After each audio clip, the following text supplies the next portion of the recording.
Hi, welcome to this video. It's April 2020. We're in the middle of the lockdown here in the UK, and so I'm here in my study, which is at the end of my garden. I'm going to be doing an experiment. The question I'm going to try to answer, or the claim rather I'm going to try and validate, is the one that Airsound reproduces stereo better from a single box or a single box-sized footprint than left and right channel audio. So let me take you through the experiment, and like I say, I'm going to try and be as rigorous as I can to make sure that it's a fair test, and then let's have a look at the results. Thank you for watching. So let me introduce the experimental setup. On top here we've got the Airsound sound that's going to be generated by the Orbit Sound Dock E30. This is an unbranded pair of reference loudspeakers, so they're very good quality, and they are at least or more expensive than the dock, so they should be extremely capable to deliver what we need.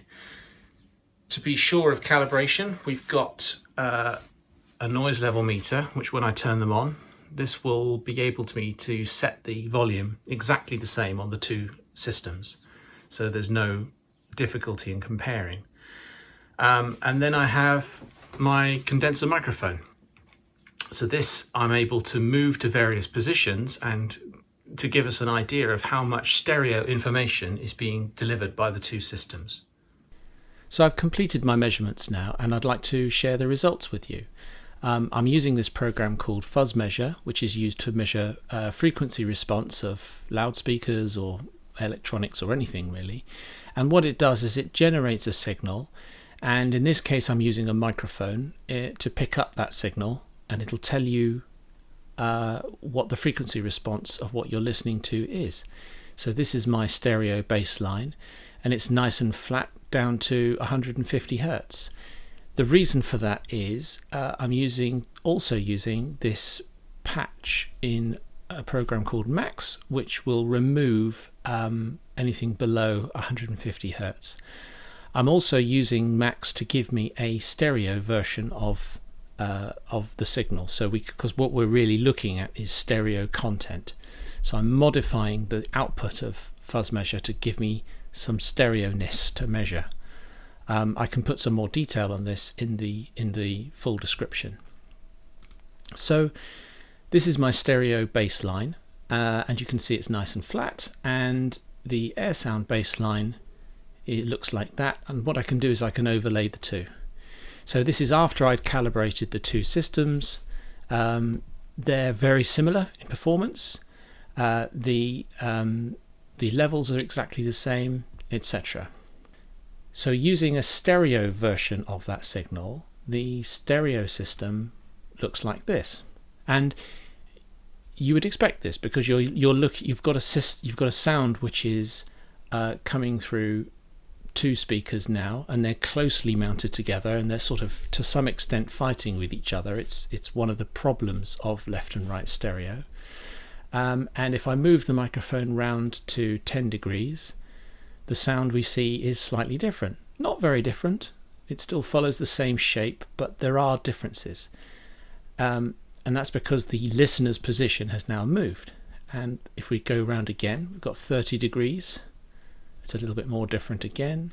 45, 50, and then finally 60 degrees.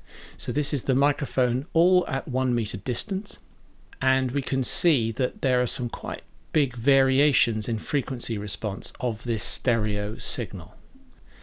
Let's compare that to the Airsound unit. So that's the Airsound unit with the microphone head on, the microphone at 10 degrees.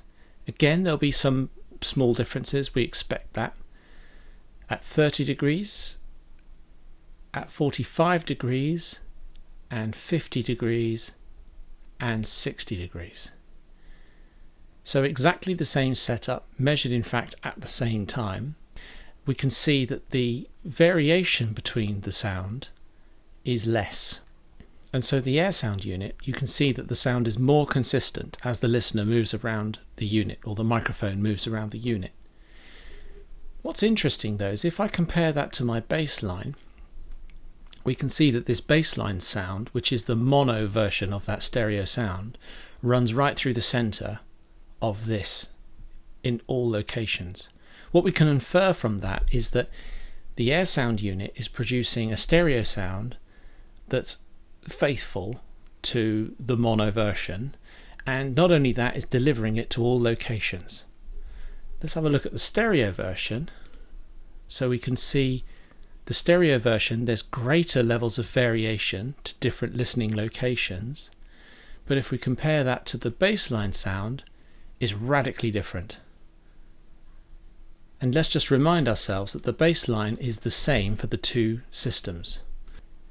And so those two factors to me really validate the claim that Airsound is a better one-box audio system. Number one, you've got the consistency of stereo sound, and number two, you've got the faithfulness of the stereo sound. Both things I think are highly desirable in any audio product, and this really shows the limitations of putting just a left and a right channel in a single box, and how Airsound solves the problem. So thank you for watching.